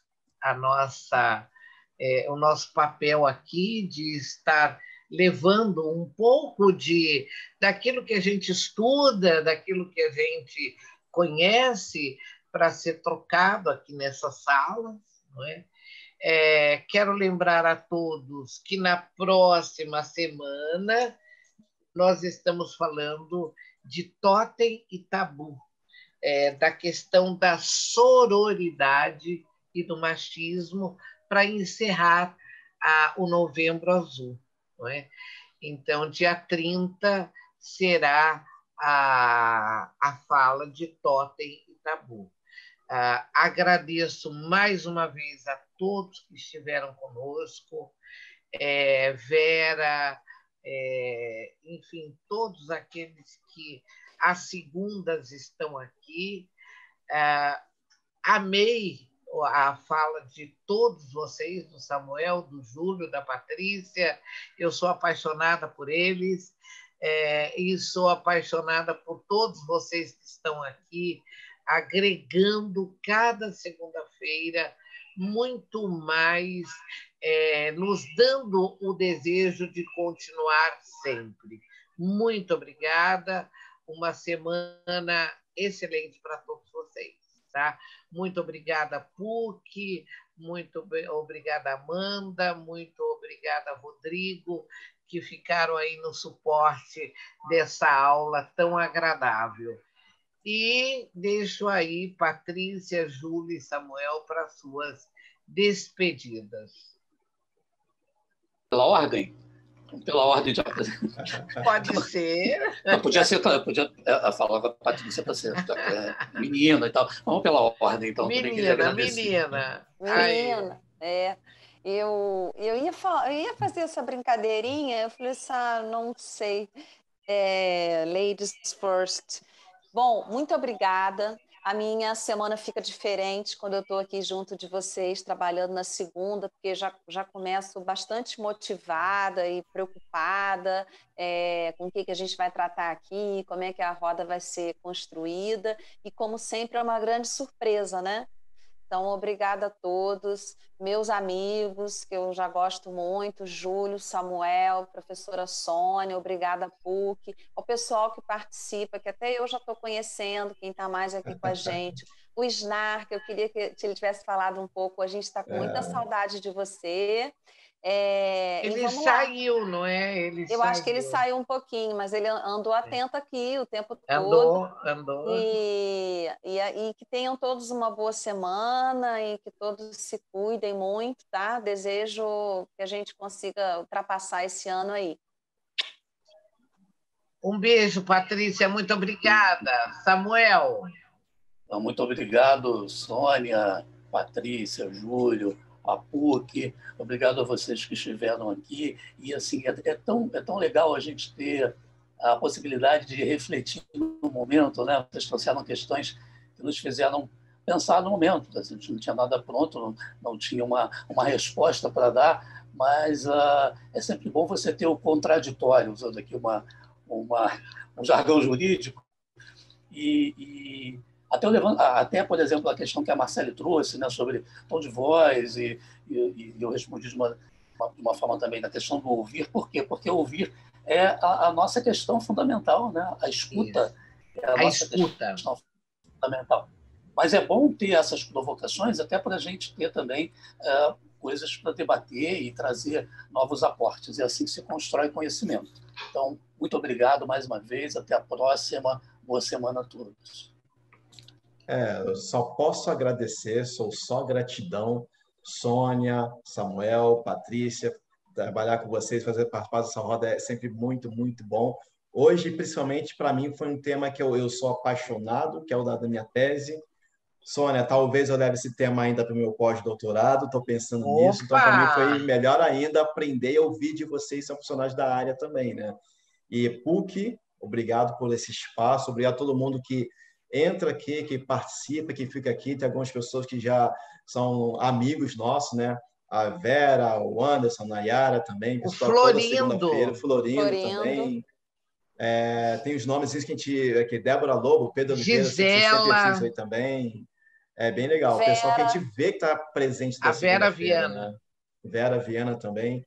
Então, gente, muita gratidão e vamos continuar nos cuidando porque a pandemia não acabou. Sou carioca, estou aqui na região norte, estou no Pará. Eu vi coisas horríveis aí de festas acontecendo, bombando, como se tudo estivesse normal. Mas aqui também está assim, acho que o mundo inteiro está assim. Vamos lembrar, a pandemia não acabou e uma ótima semana para todo mundo. Até a próxima segunda. Beijo no coração. Até a próxima segunda. Um beijo e muito obrigada para todos vocês, tá? Tchau, gente. Muito obrigada mesmo, tá? Até segunda, dia 30. Dolores, obrigada, Dolores. A Dolores sempre está aqui também. Muito obrigada, tá? Um abraço em todos vocês. Até dia 30.